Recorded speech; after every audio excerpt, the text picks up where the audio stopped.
Welcome to the Once Upon an Island podcast. I'm your host, Wesley, and today I am joined by... Mary. Shocking. I know. But... Just as shocking as last night's winner. Yeah. Oh, yeah, just as predictable. But next time we will have a different guest. I'll preview next podcast. We're going to do a podcast here in a week or so, diving deep into season 40, and I'm going to have a special guest for that one, so... You won't even be a part of that. Yeah, stay tuned. Mary won't even be there. She'll be on vacation. She's like, "Oh, it's Christmas, Wesley. Can I get a break?" And I'm like, did Survivor stop?" And she said, "Yes." Yes, and I'm like, it's over. Well, okay. This one time you're okay. Anyway, anytime. If you guys want to listen to these podcasts and download them as MP3s, or you want to watch any videos on Once Upon an Island before they ever come out on YouTube, not subscribe to our Patreon, but join our Patreon for $3 a month. You can support the channel and watch all the videos early, and I'll even have you help me pick what videos to do in the future if you do the $5 tier. There's two tiers, $3 tier, $5 tier. So join today if you would like to support the channel. Anyways, let's dive into last night's finale. What did you think, Mary? Well, as previously stated, we both thought Tommy was going to win this pretty easily. I did get a little concerned, I guess, that Dean might rally there at the end. But I think you're right. The jury just didn't see enough of his play in order to respect him enough to be the winner. So Tommy, I think, deserved to win. I think he definitely played the longest game and the best game in the overall cast. So... I was happy with it. I like how you said you were talking about my opinion on Dean. I haven't said anything about Dean. I don't know what you're talking about. I want people to think that we watch Survivor in silence, in dead silence, and we occasionally look at each other and we say, "Hey, are you gonna do the dishes, or are you gonna make the dinner?" That's usually how it goes, actually. Or can you go do this thing for me? But we don't ever talk about Survivor unless we're on the podcast. Well, I'll try to remember that next time you want to have a Survivor discussion. Every time I try to I'll say, no, we cannot discuss this. No, we're not recording. No, Wesley. Recording. So anyways, yeah. It was super predictable Tommy was going to win. The show tried to fake us out a little bit with Dean. To be fair, though, Dean did get 2 votes, so it's not like there was no it was not like Dean was a 0 vote finalist and they were just playing it. No, he got a couple votes. So. Well, he did well at the end. Yeah, but he deserved some votes. Dean lost because Dean nobody really understood who Dean was, and Dean clearly wasn't like talking to people. All season we heard like Dean's kind of a mystery to people, and Dean's quiet, and I think that's really what stopped Dean from getting 4 votes, 5 votes, 6. Like I don't think he was gonna beat Tommy, but he could have got a few more votes maybe. But you want to talk about our vote prediction from last night? What do you mean vote prediction from last night? We predicted Tommy was going to win. No, right before Tribal. Oh. You said, I predict Tommy wins. 8-2. I did predict 8-2 victory. And I predicted 6-4. Yeah. I think you were overestimating Dean a little bit. That means 4 people on the jury had to respect Dean's game, and I didn't get the vibe. Though I really liked how Dean was actually fighting at Final Tribal. And I don't feel like people really fight at Final Tribal for a win, whereas Dean really was like coming at Tommy, and Tommy was really like Noura was nowhere to be seen in all this fighting. She wanted to be, I think, but I don't know what point it clicked for her. She was not going to win, but I think going in that final 3, she thought she had a good shot. Oh yeah, she thought she could win. Yeah, she was hilarious last night though. Her whole date with Dean, and Dean's like, "This is not a romantic date," and Nora's like, "So we're on a date." And then she's doing the confessional, and then Dean's out in the distance and he's stretching, and she's like, "Oh, I'm sorry, I was just distracted by Dean. Oh, he's just so." Noura was thirsty, and not in a typical Survivor sense either. Anyway. What do you mean anyway? It was a big part of the episode. Dean also, Tommy goes on an idol hunt, and Dean totally says, "I gotta go take a dump." And Tommy's like, "I'm not sure where Dean's head's at." And Dean's like, "I'm going to look for this idol by myself." Yeah, I'm really surprised Tommy didn't see through that, honestly. But, whatever. If you really think about it, like, it didn't matter. Whether Tommy found the idol, Dean found the idol, it made no difference. Neither of them needed to be.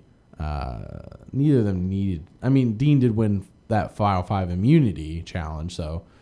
But I don't think either of them were going to go at 5. I think it would have. I think it available. would have helped Tommy if he had found it. I mean, he still won 8-2. How much more help did he need? Not much. I'm just saying that was one of the arguments against him. That was one of the few arguments against him, is that he never won an immunity challenge and he never found or played an idol. I think, unlike Edge of Extinction, where Gavin got to the end, I think Gavin got to the end because nobody ever looked at Gavin. Gavin was considered basically like a GOAT in a way, and because Gavin played a similar game to Tommy, but I don't think Gavin was not dictating the votes in his season. I think it's the difference because Tommy was like, as Rob and Sandra, whoever Tommy wanted out, Tommy got out. Basically, usually. But Rob and Sandra said at the reunion that everyone who came to Island of the Idols was like, "Oh yeah, Tommy's my ride or die. I love Tommy. Like I'm gonna go to the end with Tommy." And they were very impressed by Tommy, who they never even met. Besides seeing him at Tribal, of course, but they were just impressed that everyone like thought they were good with Tommy, and like I don't get the sense that Gavin at Edge of Extinction, who played a similar game, was like that. I don't think Gavin was dictating anything. I think Gavin was just like, hey, whatever we're gonna do, I'm gonna do as well. I'm always gonna be on the right side of the numbers, which is okay, but you got to go against a couple of GOATs at the end to look like the best, and Tommy was against a couple of GOATs, but I still think Tommy played a good game regardless, an old school game of Survivor actually, something I would expect to see in like the first 10 seasons, definitely not in season 39. I'm actually surprised. Yeah, I thought he played a good game. Yeah, I enjoyed watching him. He didn't play a single idol.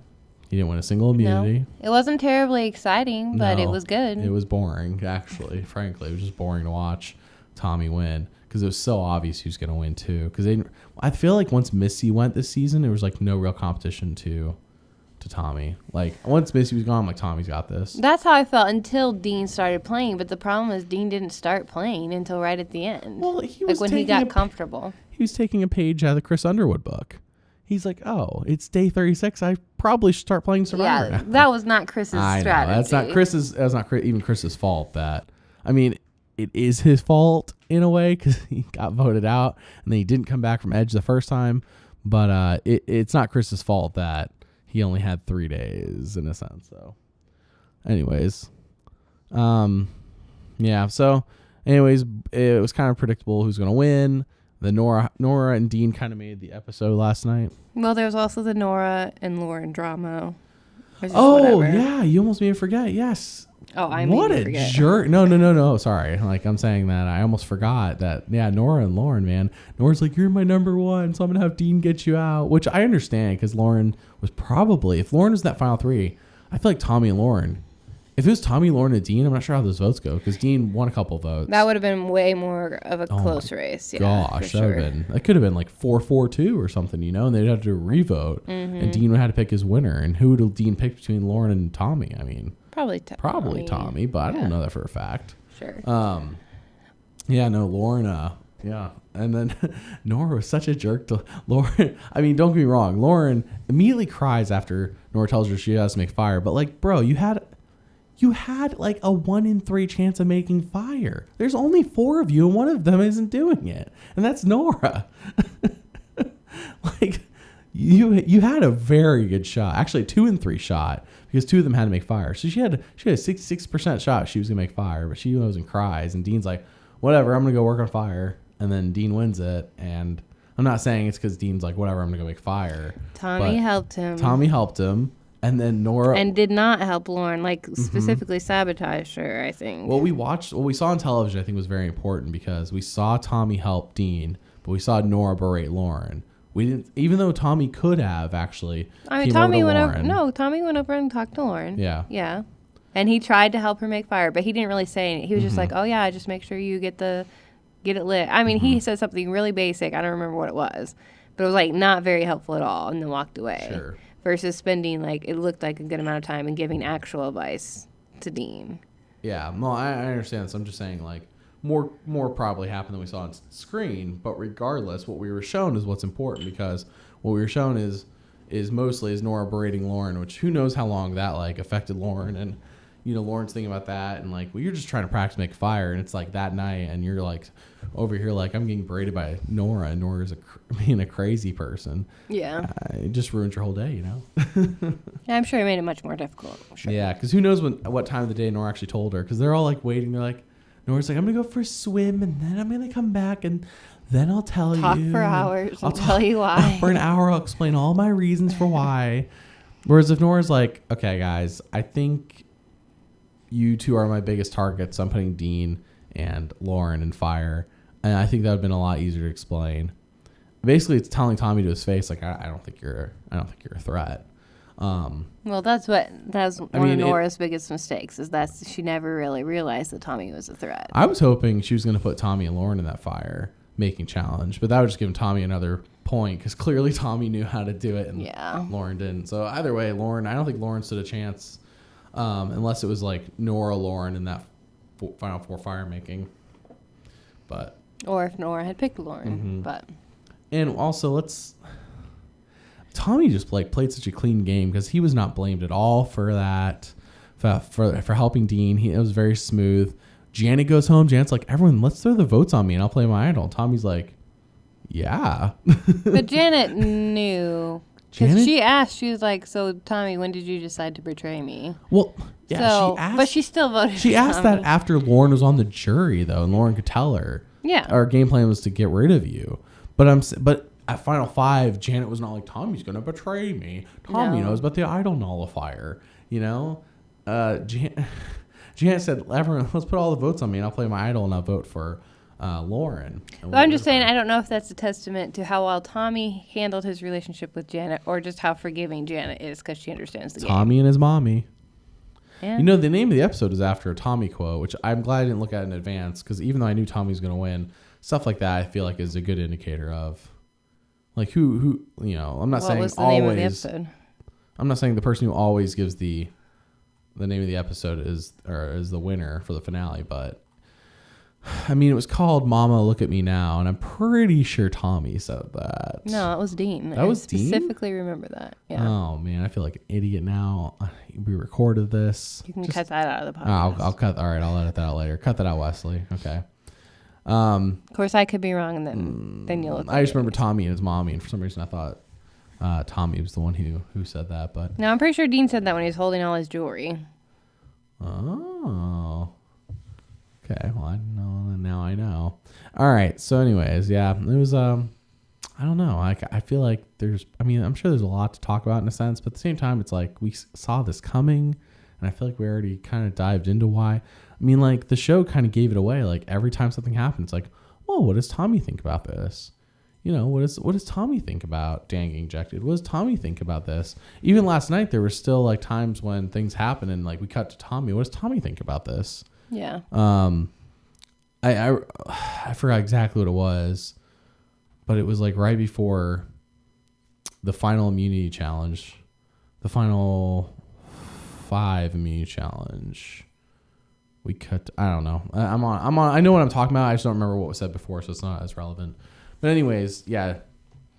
That I'm glad they did they brought back that challenge though from Heroes versus Healers versus Hustlers. It wasn't as tense this time though, with the putting the blocks with the word spelling out of the idols. Remember? Yeah, that? I feel like Heroes versus Hustlers versus Villains is a lot longer. A lot longer. I don't think they had to do the verses or the V. They just had to do Heroes. No, but still. Heroes, Hustlers. But it's just, it's less words for sure. But I just remember that challenge being so tense when we were watching it during. But yeah, this season, Noura just clean sweep. Yeah, she just kind of breezed through. She looked pretty natural. You know what? And we were shown all season, Noura does yoga, and she can even though she's not emotionally super calm, she can stay super calm doing, I think, a task, and it came in handy here. Noura's yoga skills, I think, paid off. This is where they paid off the most, was getting her that win on that challenge. Yeah. I'm honestly surprised Tommy never won any immunity. I don't know why, but yeah. Well, I like Noura. If they were to do a season called Survivor: The Crazies, I think Noura will be a good person to be on that one. or just on Noura, like or like so that's Survivor, really like not politically correct. Survivor characters or Survivor, just something where it's not like the best players, but like all the interesting characters. Fan favorites. I mean, it could be that. Yeah, they could do one called fan favorites or something like that. I can see that. I know everyone talks about them doing another second chance season.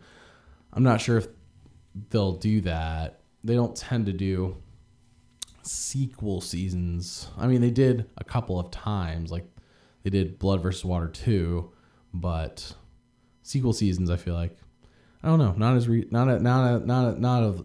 of lately. So we'll see if there's some sort of. I'm sure there will be another sort of all-star returnee season or something where they can bring back like someone like Noura, but I don't know. I just remember last night throughout the whole finale, every time Jeff talks to Robin Sanders, like, oh, if only there was like another season you guys could play on. Oh, yeah, if only you guys could come back and play again. I'm like, oh my gosh. Very tongue in cheek. Roll my eyes in the back of my head. Well, I mean, I already knew what season 40 was going to be. It's hard not to know if you read about Survivor at all. But yeah, it was just like Jeff's just being so blatant. So blatant. I feel like I liked the fact that they ended the show with the contestants on Island of the Idols. And I really liked the last treasure hunt to find the last idol. But I kind of feel like Robin Sanders just like petered out. Like there was, maybe they didn't show everything that they did. But it's like they really weren't that much of a help to the contestants. There really wasn't that much of a purpose for them to be there. I thought they were gonna do some last final. I thought like the final 5 immunity was gonna be something Robin Sandra was gonna have them do personally, because like they just like started the show. They're like, welcome to this place where we built this mansion, and clearly there are things in the mansion that I could not have built with bamboo and a machete and yarn or whatever I have. But don't worry about that. And yeah, there's like, okay, see ya, bye. Like what? It's almost like Survivor was planning season 40. I was like, you know what? Everyone loves Robin Sandra. Let's see if they can just like make a guest appearance. Like it was more about season 40. I know, but I'm just saying it like it wasn't very well planned out. No, I think the idea on paper is a good idea. I think the execution of Island of the Idols is very lackluster, and especially in this merge, we saw them like. After the merge, I think we saw them like maybe twice. In the pre-merge, we saw them 5 out of 6 times, because the only time we didn't see them was when they did the Applebee's reward, which is still a classic reward. I will always love the Applebee's reward. But no, in the post-merge, I mean, don't quote me on this. I'll look real quick, but I feel like we saw them 3, maybe 4 times. Yeah, so, I do not feel like it was that many times. I'm looking it up right now, just double check. But I feel like, man, because there's so many more episodes. There were 7 episodes in the pre-merge. How many times did we go to the Island of the Idols? Let's see. Okay, so out of 7 episodes in the pre-merge, they went to Island of the Idols 6 times. Yeah, Island of the Idols 6 times. Elizabeth, Kelly, Vince, Noura, Elaine, Janet. We get to the merge, and they go to the Island of the Idols 3 times. Yeah. Yeah, Jamal, Lauren, and Dean, and that's it. Like, we went from 6 to 3, and there's 1, 2, 3, 4, 5, 6 episodes in the post-merge game this time. Of course, one of those was a double that had to do with there's 2 double episodes or not 2 double episodes. Sorry, there was 2 times where they voted 2 people out. But yeah, it was. I mean, it was just weird, especially with the dance stuff. That was just made not normal. But I'm not sure if that really affected Island of the Idols. Yeah, they may have shown Island of the Idols more if that had not happened. I don't know. I wonder. I do wonder if like there was a final 6 thing they were gonna do, but then Dan went and they're like, "Well, we're not doing the final 6 thing, so bye." So hide an island on your place somewhere. And here's the super special buff. LOL. And it's just like it's like the same to me. I don't know. Top of my head, it looks like the same buff, but they just changed the one thing with the machete. That was my favorite. That really was my favorite thing about Island of the Idols was that very last hidden immunity with like this treasure map hunt, and Tommy was the only one who figured it out. You know, like but that this buff, but he still saw the red plank. He knew it was pink or something. But he's anyways. colorblind. I know. Yeah, his colorblind had nothing to do with him not If figuring he out that age. hadn't, if he hadn't been smart and thought and looked carefully, Dean would never have found that last idol. Every single time there's an idol from now on, I don't want it to be waist high in a tree like it has been. These idols waist high in trees on walking paths is just ridiculous. Well, you apply to be the idol hider on Survivor. I mean, I'm not saying that. It's just like I get there has to be a degree of difficulty finding these things, and it shouldn't be I'm walking on the walking path that's already here, and oh look, I don't have to really accidentally tripped. Yeah, oops, I tripped. By the time I shoot, oh, there's an idol right in front of my face. Like that's how easy it was. It seemed like Elaine and Janet's idols are just the most egregious in terms of like I know Russell changed the game and finding idols without clues, but his were like under bridges. They were in rock walls. Like his were not waist high in a tree on the walking path, and that's just I don't know. Just really have to calm down. But I'm just like it's just so easy. Anyways, I really enjoyed this idol find. It may be too elaborate. I know they did it for the it was clearly with the finale in mind, but I'm all for like somebody finding like a little H in a like carved into a tree and being like that must be a clue to a hidden immunity idol. I gotta go look for an H and like stuff like that would be great. Or finding like two trees that make an H. Like that's good stuff. But like just waist high in a tree on the walking path. Oh my gosh. So final thoughts for this season. Final thoughts for the season. I feel I'm like not we're done getting, talking about the idol. I feel like we were getting really deep into the idol. I'm really deep into the idol search, and Tommy's being colorblind, and like I don't remember him ever saying that anytime sooner in the season. All of a sudden, he's like, "I have a tragic backstory," and we're like, "Oh no, what could it be?" Elaine's mother had died recently, and no, Tommy's colorblind. Winner right there. Just tell the jury that one there, Tommy. I'm colorblind.